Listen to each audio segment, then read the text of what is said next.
Hi, and welcome to 3 Things in 3 Minutes. I'm Nersi. Today we are looking at Planet Unknown from Adam's Apple Games. It plays 1 to 6 players and plays in about 70 minutes. What it's about: Planet Unknown is a tile drafting and laying game in which players are space corporations terraforming planets.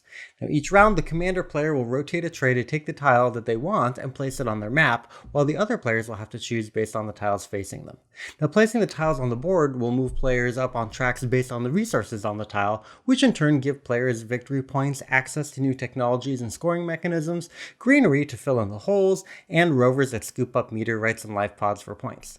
Now the game continues until someone can no longer place a tile or until one of the selection of tiles is empty, and then players score additional points for having completed rows and columns on their planet and for competitive objectives shared with their neighbors. So what I like: one of the greatest features of Planet Unknown is that the players all select and place their tiles from the options directly in front of them, which means simultaneous gameplay that is basically the same amount of time at any player count. The game also moves quickly and there's almost never any downtime. And this is in part due to the well-designed and clever rotating tray. It's a lazy Susan named Susan that makes rotating and drafting a breeze, and it functions as a storage tray that helps set up the game quickly. So the game not only has layered strategy in how you develop your planet and tracks, but also, if you want to think hard about it, being careful about what options you're giving your opponents when you rotate the station. And the game has a ton of necessary variability built in, including a rotating inner tile tray, optional asymmetric planets and corporation powers, many different neighbor objectives, a randomized set of civilization upgrade cards, and optional event cards to draw each round. So points to consider.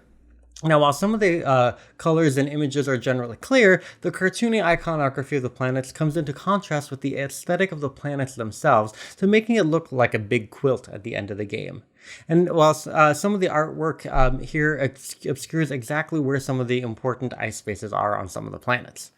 And also, some of the civilization reward cards are just poorer versions of one another. So like ones that do the exact same thing but are worth fewer points, which, especially if you get them later than your opponent, makes this a far less compelling strategy than other strategies in the game. And as great as the Susan tray is, it sadly lacks any lid or means of closing the top of it, and the shape means that some of those tiles are going to fall out, especially considering how long it can take to sort the tiles back into their slots. So in summary, it's a tile-laying game that's fast with simultaneous gameplay and bright iconography that's sometimes at odds with the planetary aesthetic. It has a great amount of variability in setup and gameplay, though some of the tracks are less interesting than others, and it features a great rotating tile drafting and storage tray that very much needs secure closure.